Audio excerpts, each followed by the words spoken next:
तर मी शशिकांत कारभार असे मुक्काम पोस्ट चिखली तालुका संगमनेर जिल्हा अहिल्यानगर। तर मी गेले 3 वर्षापासून अक्षय सीड्स कंपनीचं संकरित बीट प्लुटो हे 3 वर्षापासून लावत आहे। तर ते एकदम गोलाकार आणि मार्केटला चालणारे बीट आहे आणि खाण्यासुद्धा चविष्ट आणि गोड पण आहे आणि 55 ते 60 दिवसामध्ये ते काढणीस येते। तर लावल्यानंतर एक 10 दिवसामध्ये जर त्याला एक फवारणी घेतली चांगल्यापैकी तर कमीत कमी आपलं जांबाच्या साईज होईपर्यंत फवारायची गरज येत नाही आणि परत एक फवारणी घेतली तर काढणीपर्यंत टेन्शन नाही। असे 2 फवारणी जर घेतल्या तरी ते बीट मार्केटला जाजोगतं होते।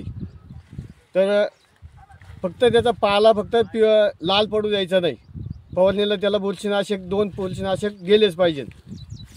तर पाला जर लाल पडला त्याची साईज पण होत नाही आणि जर बुरशीनाशक व्यवस्थित गेले आणि जर तुम्ही जर व्यवस्थित त्याचं व्यवस्थापन केलं तर साईज पण भरपूर मोठी होती, पाहिजे तेवढी पण होती, आपल्याला मार्केटला पाहिजे तेवढी साईज होती आणि सगळ्यात जास्त बाकीच्या कंपन्यांपेक्षा याचं ॲव्हरेज निश्चित जास्त आहे। ओके,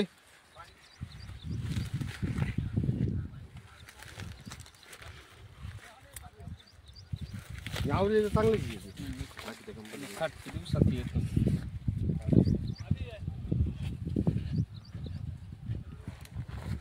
कसं घ्यायचं?